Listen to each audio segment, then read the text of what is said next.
Charlie ay isang dating boksingero, ito'y nagretiro dahil nauso ang labanan ng mga robots at mas maraming nanonood dito, at ito din ang dahilan kung bakit siya nawalan ng trabaho. Dagdag dito ay marami siyang pinagkakautangan na tao. Kalaunan may mga batang dumating at napansin ang kanyang robot. Hiningan niya sila ng $5 na pangbayad para lang sa pagkuha ng litrato sa kanyang robot kaya't nadismaya ang mga bata at agad umalis. Sa sandali ding yun, nandoon si Charlie dala ang kanyang robot upang lumahok sa isang bull robot fight. Kinausap siya ng host na si Ricky at nakipagpustahan, sinabi nito na kung kaya ng robot na talunin ang turo ay mananalo siya ng pera. Dahil hindi nagustuhan ni Charlie ang maliit na pusta, kaya't nagdesisyon siyang labanan ang pinakamahusay na turo ni Ricky para lakihan pa nito ang pusta. Malaki ang tiwala ni Charlie sa kanyang robot kaya't hindi man lang siya kinakabahan. Pagkatapos mag-warm up ay nilabas na ang malaking turo at agad itong umatake, pero nagawa ng robot na mapabagsak ito. Nagpatuloy lang ang laban at mabilis lang naiiwasan ng robot ang turo at napabagsak ulit ng isang uppercut. Akala ni Charlie na panalo na siya kaya't nakipaglandian siya sa isang babae sa gilid, dahil dito lumipad ang kanyang robot at natanggalan ng isang paa. Ang paa ay nasabit sa sungay ng turo, kalaunan ito'y itinapon ng turo sa manunood. Ngayon ay kitang-kita na ang turo ang lumalamang sa laban. Sinubukan ni Charlie na makiusap kay Ricky na itigil na ang laban, pero tumanggi ito. Nagpatuloy lang ang pagparusa ng turo sa robot hanggang ang robot ay naging isang metal na lang na walang pakinabang. Sa sandaling yun ay nakita niya ulit ang tatlong bata na dinala ang paa ng kanyang robot kaya't pinigilan niya sila at gusto itong bawiin, pero hiningan siya ng $5 ng mga bata kapalit ng paa. Pagkatapos matalo ay nagmadali si Charlie na umalis sa lugar bago pa siya masingil sa pusta, pero iba pala ang sadya ng dalawang tao. Sila inutusan upang maparating kay Charlie ang balita na namatay na ang kanyang dating nobya. Kaya't ngayon ay kailangan niyang pumunta sa korte, upang ipasa ang kanyang kustodiya bilang ama sa anak na si Max, sa kapatid na babae ng dating nobya. Si Charlie ay pumunta agad at wala itong pake sa anak at handa na itong pumirma. Pero nagbago ang kanyang desisyon nang makita kung gaano kayaman ang asawang lalaki. Dahil dito nagdesisyon siyang hututan ito ng pera kapalit ng kanyang kustodiya sa anak. Sinabi ng asawang lalaki na busy sila sa loob ng 2 buwan, kaya't nakiusap ito kay Charlie na bantayan muna si Max na sarili niyang anak. Dahil dito pinadagdagan ni Charlie ang pera. Nagawa niyang ipalit ang anak sa pera at parang wala lang siyang pake. Pagkatapos nito ay ginamit niya agad ang pera para bumili ng bagong robot na tinatawag na Noisy Boy. Pagkatapos ay pumunta siya sa kanyang nobya na si Bailey, at nalaman ding may utang din siya sa nobya. Sinubukan niya itong akitin sa kanyang maskuladong katawan bilang pambayad, kaya't sinabi naman ni Bailey na interesado siya dito, pero noon yun at mas interesado siya sa pera ngayon. Nakalimutan niya ata na hindi siya si Wolverine ngayon. Kalaunan, dumating ang mag-asawa para ihatid si Max kay Charlie para pabantayan muna hanggang hindi pa sila makakabalik. Si Max ay galit sa ama, hindi dahil sa pagbenta nito sa kanya, kundi galit siya dahil hindi siya hinatian sa pera. Akalain mo nga naman, kung ano ang puno ganun din ang bunga. Sa sandali ding yun, dumating na ang binili ni Charlie na robot. Nang pagbukas nila ay bumabad sa kanila ang maangas na robot dahil sa baluti nitong malasamuray. Sinubukan agad ni Charlie ito sa pamamagitan ng voice control pero hindi ito gumalaw, kaya't napagtanto niyang may depekto sa paggawa nito. Buti na lang si Max ay pamilyar sa nakasulat sa robot, kaya't sinubukan niyang mag-Japanese at ito'y gumalaw. Dahil dito napagtanto ni Bailey na kailangan lang itong iset sa lingwaheng Ingles. Ngayon ay gumagana na ang command ni Charlie, kaya't agad niya itong nilagay sa likod ng sasakyan dahil isasabak agad niya ito sa kompetisyon. Ang hindi niya alam ay kinuha pala ni Max ang susi ng sasakyan. Ginawa niya ito para isama siya ni Charlie pero ayaw ni Charlie kaya't sinubukan niya itong ihulog sa butas, dahil dito napilitan si Charlie na isama siya. Dumating na ang dalawa sa Underground Fight Club kung saan may nakikita silang iba't ibang klase ng robots na maaari nilang makalaban. Pero mas pinili ni Charlie kalabanan ang champion, dahil sa kanyang sikat na samurai robot na tinatawag na Noisy Boy. Sinabihan ni Max si Charlie na piliin ang undercard dahil hindi pa nila kabisado lahat kay Noisy Boy, ngunit hindi siya nakinig sa anak at pinili niya si Midas ang champion. Ngayon ay papasok na sa ring ang dalawang robot at ang lugar ay napuno ng hiyawan. Nagsimula na ang laban at ang unang nakatama ay si Noisy Boy. Nagpatuloy lang ang laban at lamang na lamang si Noisy Boy, pinaulanan niya si Midas ng kaliwat kanang suntok. Walang tigil ang pambubugbog ni Noisy Boy kay Midas, hanggang si Charlie ay napasobra ang kumpiyansa at binaba ang kanyang depensa, kaya't si Midas ay nakabawi at lumipad si Noisy Boy. Ngayon ay naiba ang sitwasyon at si Noisy Boy na ang binubugbog. Samantalang si Charlie naman ay nalilito na sa kanyang gagawin dahil hindi pa niya kabisado ang lahat kay Noisy Boy. Biglang nagkamali siya sa kanyang galaw at naging dahilan ito para mabigyan ng tsansa si Midas na maputol ang kamay ni Noisy Boy. Mas lalong lumala ang sitwasyon ni Noisy Boy at kalaunan natalo sila nang matanggal ang ulo nito. Pagkatapos, sa labas ay sinisi ni Max ang ama, dahil hindi ito nakinig sa kanya na hindi pa niya kabisado ang bagong robot.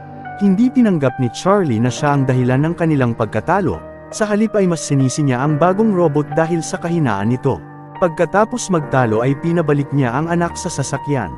Dahil wala ng perang pangbili ng bago, kaya't nagdesisyon si Charlie na pumunta sa junkyard para maghanap ng parte ng robots.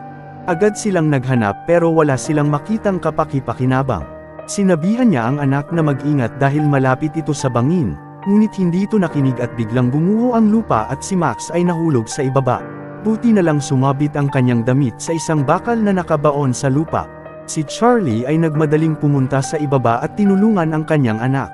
Sa sandali ding yun napansin ni Max ang isang robot na nakabaon sa lupa, kaya't sinabihan niya ang ama na hukayin nila ang robot na nakatulong sa kanya, pero ayaw ni Charlie kasi ang robot ay luma na. Dahil dito mag-isang hinukay ni Max ang robot ng buong magdamag. Kinabukasan si Charlie ay hinihintay ang anak sa sasakyan, hanggang dumating ito kasama ang robot at sinalubong niya si Charlie ng mga suntok dahil pinabayaan lang siya ng kanyang ama. Pagkatapos ay bumalik sila dala ang robot, si Bailey naman ay nagawa itong paganahin. Sinabi ni Bailey na ang robot ay may shadow function kaya sumusunod ito sa galaw ni Max. Pagkatapos nito ay pinaliguan niya ang robot at sa sandaling yun ay nakita niya ang pangalan ng robot na si Atom.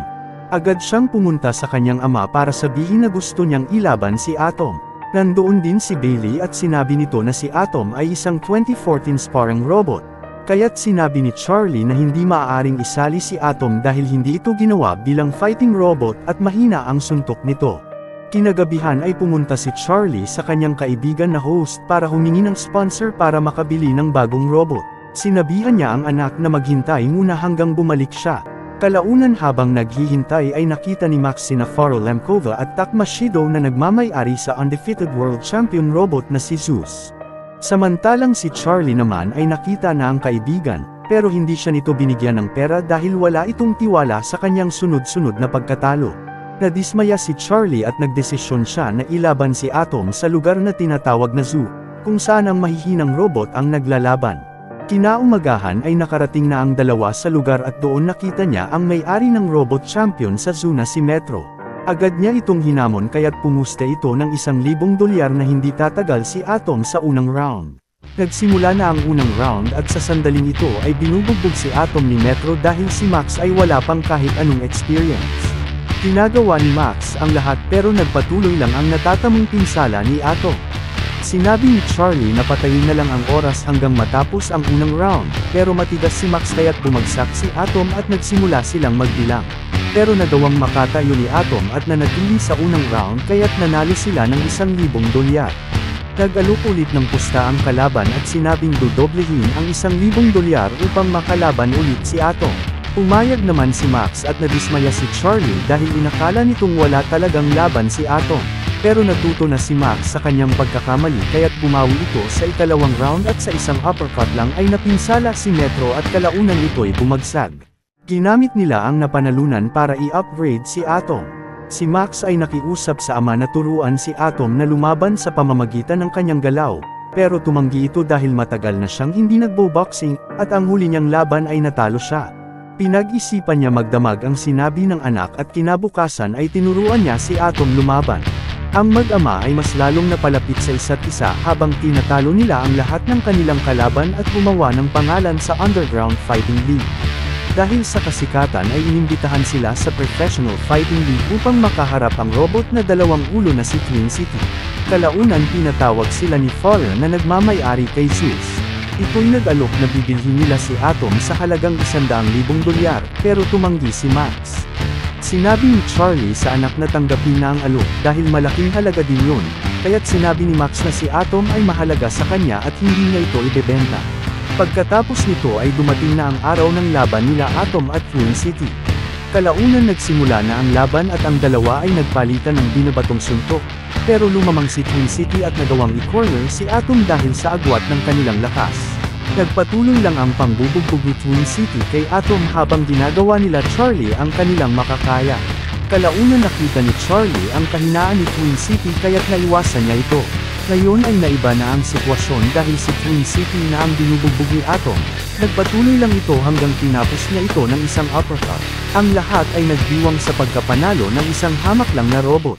Sa sandali din yun ay hinamon niya si Farah at Tax sa isang laban, dahil si Max ay galit pa rin dahil sinubukan nilang bilhin ang kanyang robot. Pagkatapos nito ay masaya silang umalis sa lugar dahil sa kanilang pagkapanalo, pero sa labas pala ay inaabangan sila ni Ricky na dating tinakbuhan ni Charlie. Nagawa nilang bugbugin si Charlie kahit ito ay dating boksingero, dahil mas pinili nitong protektahan ang anak. Kinagabihan ay napagtanto ni Charlie na hindi siya mabuting impluwensya sa anak, kaya't nagdesisyon siyang ipasundo si Max sa mag-asawang gustong umampon sa kanya. Nadismaya si Max sa ama at ito'y umalis. Hindi niya alam kung tama ba ang kanyang ginawa kaya't pinuntahan niya si Bailey at humingi ito ng payo. Sinabi ni Bailey na ang pagmamahal ng ama ang pinaka-importante, at hindi ito mapapalitan ng pera. Dahil doon napagtanto niya ang kanyang mali kaya't agad niyang pinuntahan si Max at humingi siya ng tawad. Sinabi niya din dito na lalaban sila kay Zeus kaya't labis na ikinatuwa ito ni Max. Dumating na ang araw na pinakahihintay nila. Isang hamak na sparring robot na si Atom laban sa world champion na si Zeus.